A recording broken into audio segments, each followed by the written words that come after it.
Our office and the Housing Authority just met and finalized an audit that uncovered the largest fraud we've seen at SAO in recent years. In the course of a routine financial audit of the Housing Authority, one of our auditors noticed suspicious transactions, and we began investigating. Today, we are sharing the results of that investigation of more than $6.9 million in public funds misappropriated by a trusted member of the Housing Authority staff. I believe that by sharing this information, we are helping other local governments to protect themselves against fraud. This morning, I want to give you some background and share what we found. Then members of the Housing Authority will speak, and then we will answer your questions. The Pierce County Housing Authority is a standalone government. It is not part of Pierce County government.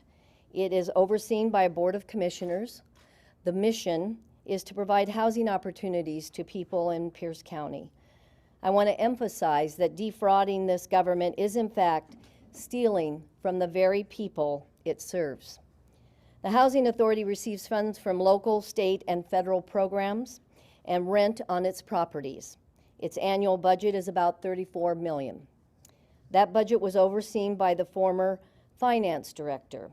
Our investigation shows the finance director began defrauding the agency in 2016. Like many frauds, this one started small but grew rapidly. She began with personal purchases on Housing Authority credit cards. She committed more than $25,000 in credit card fraud, $3.2 million in transactions disguised as vendor payments, $635,000 in wire transfers to an out-of-state bank, and finally, over $3 million in wire transfers directly to her personal account in Washington. The total amount of these frauds is more than $6.9 million. This is, as I said earlier, the biggest fraud the State Auditor's Office has a record of by so far. It is a shameful, shameful breach of trust, of public trust. It was accomplished by deliberately circumventing accountability safeguards. We interviewed the subject of our investigation.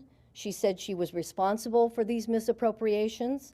However, she also said she was directed to do these things by her supervisor, the executive director, and give him a portion of the funds in cash. We found no evidence to indicate the executive director was involved in or benefited from this misappropriation. However, we did find evidence that contradicts some of the subject's claims.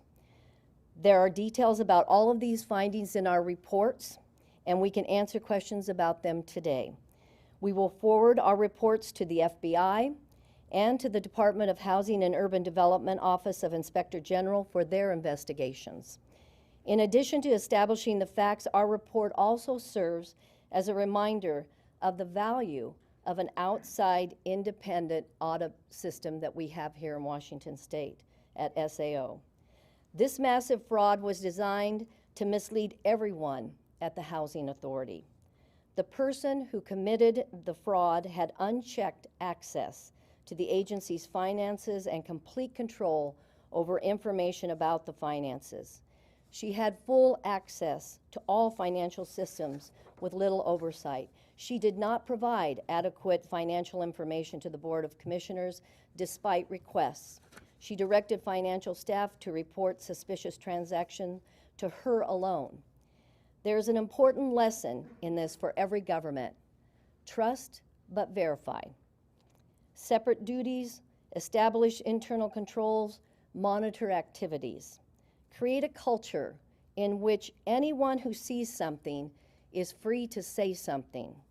The public expects all of us to be responsible stewards of public resources. We have made recommendations to address these issues in our reports, and I know the Housing Authority's board and staff are taking this incident very seriously.